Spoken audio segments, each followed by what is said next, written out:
Welcome back to Muse. Sean Scully's densely painted abstractions vibrate with color.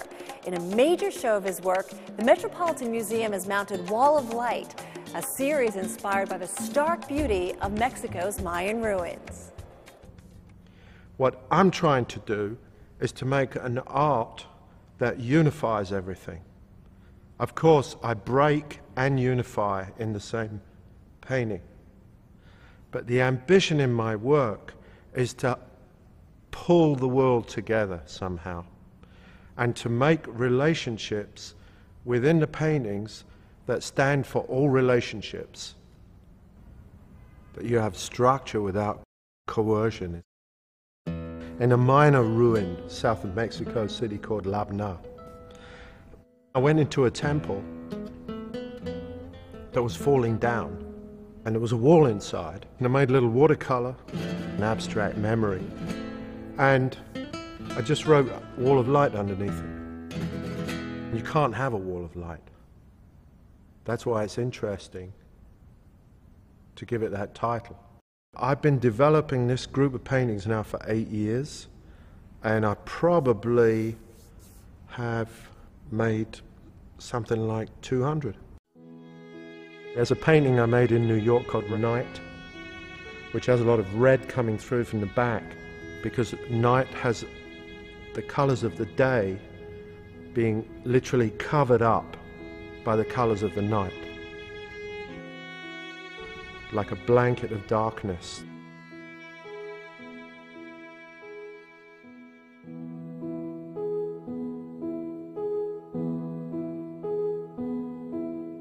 And these are vaultingly ambitious, and they are meant to fill up space and take up space.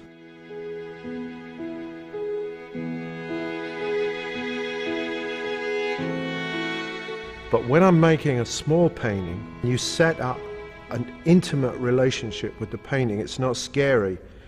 You're not afraid of it. You can love it in a different way. Now, this painting, Small Chelsea Wall of Light 2, was made with these fiery oranges and reds with thin paint. The color that I put on the top, it's gray and black and white. It's almost a kind of corrective color, an editing color.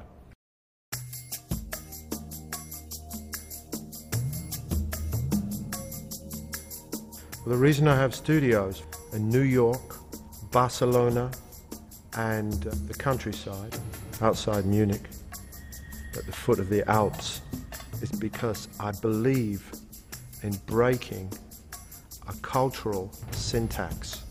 It's a question of structure and luminosity. The paintings in the countryside that I make have got green in them. The paintings that I make in New York are quite tough. In Barcelona, the paintings have a softer, sensual quality because I feel, in a way, more protected when I'm there. I think my paintings have a lot of joie de vivre in them and a lot of luminous color. But again and again and again, I'm referring to the color black. And that is what the Spanish painters do all the time. And they say that in Spain, one thinks of death every day. And that's black, of course.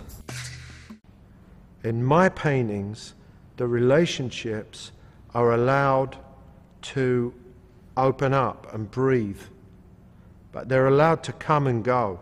I wouldn't say my paintings are spiritual in the pure sense.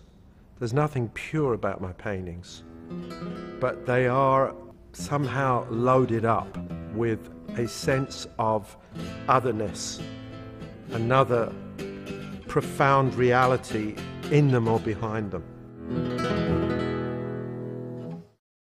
Scully's Wall of Light is on view through mid-January.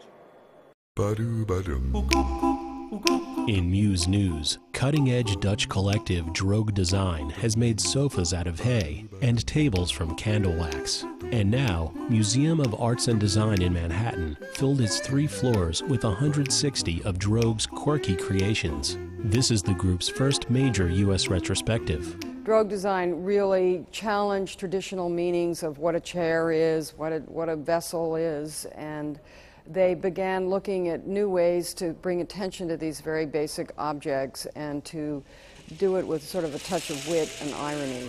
Here's a padded chair made of old clothes and a chest of drawers assembled from a bunch of discarded bureau compartments. Simply Droog is on view through January 14th. Up next, an inside look at the staging of Bach's St. Matthew Passion.